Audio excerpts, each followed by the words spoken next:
इस्लाम आया था, उसने दुनिया से कनीजी और गुलामी के इदारे को अपनी हिकमत के साथ मिटाया था।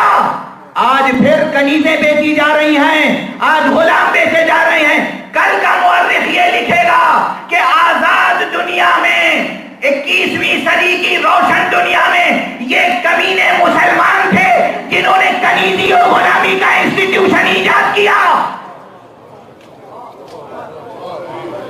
फ्यूचर का हिस्टोरियन ये लिखेगा। आपको ये मंजूर है? ये प्रायोरिटीज हैं, इसके साथ खामोश रहा जा सकता है?